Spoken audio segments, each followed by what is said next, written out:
I was born in Germany in a very small town.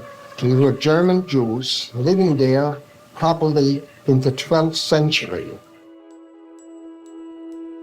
In 1938, during Kristallnacht, our grandfather Simon was taken by the Gestapo and sent to Buchenwald concentration camp. The morning of Kristallnacht, I did not know what was going on in my hometown. The Nazis broke in, lined up all the Jewish employees of that company, and the non-Jews pointed out everybody was Jewish. Out of the entire family, only 3 people survived. Our grandfather, Simon, and his 2 brothers, Ernst and Lou. So much of our family history was erased, and the parts that remain are twisted by the trauma of the Holocaust and burdened with the pain of surviving when everyone else was killed. To us, it seems natural to want to know more about the branches on our family tree that were severed so abruptly. Perhaps this is a call that all people who have lost family feel, this urge to fill in the gaps, to find meaning beyond suffering, and to puzzle piece our identity together with fragments of story, traditions, and photos. This effort to reclaim legacy in our family involves visiting the family home in Wachenbuchen, Germany. That's the only house I lived in Germany. It eventually was sold, and I didn't enter the house. I visited the people next door. All my children, I have 3 of my own, went to Wachenbuchen. It was a big joke. When my children were born, nobody could announce Wachenbuchen. At first, it's just a trip. Simon's children fitting in a visit to a home where we have no right to enter. To stand there for a few moments and commune with the deceased, pay respects to the sacrifices made for our lives, and to stand proudly as living testimony to the sheer miracle that our family line was not completely wiped out. Every person who made the trip to Wachenbuchen found that it was not just a trip, but rather sort of a pilgrimage. A pilgrimage? A pilgrimage. A pilgrimage. We've all made the pilgrimage. Our mother, our uncle, our siblings, our cousins. Some families pass down heirlooms. We inherited a house we've never stepped inside. Stories whispered in fragments, in a lineage scarred by trauma, but stitched back together with fierce love and a commitment to continuity. We make the pilgrimage to his house. His story is far beyond his months in the concentration camp.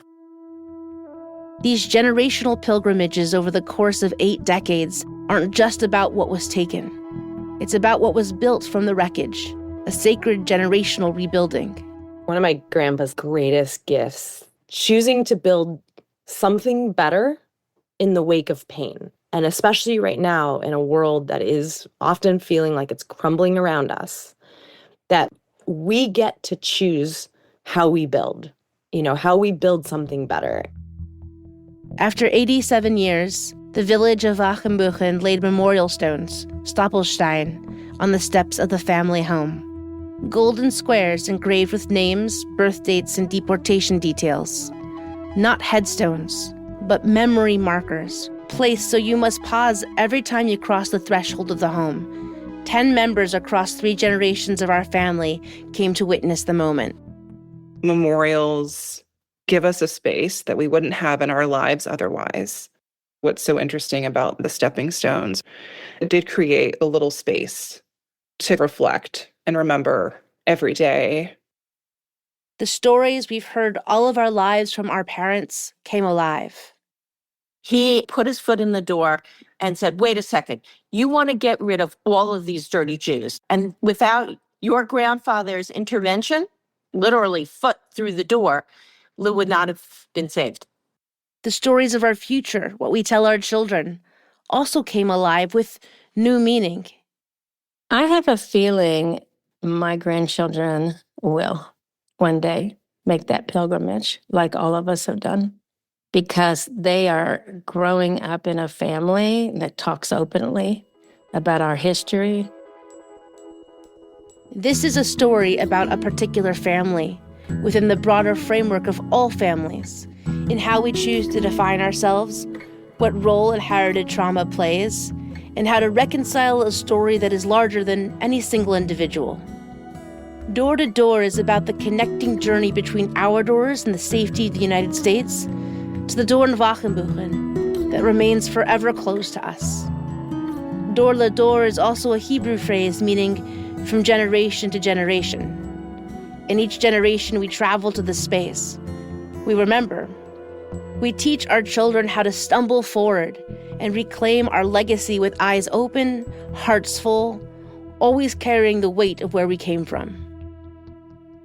This trip opened the door for me to continue telling the story. It's not over.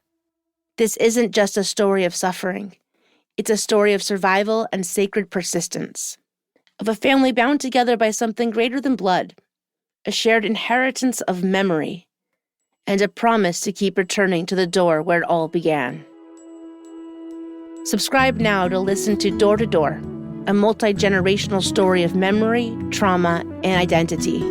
I'm Miriam Terlin-Champ. In this 5-episode series, we follow how my family, over 4 generations, metabolized a history of survival, trauma, and hope, and reclaimed a story nearly erased.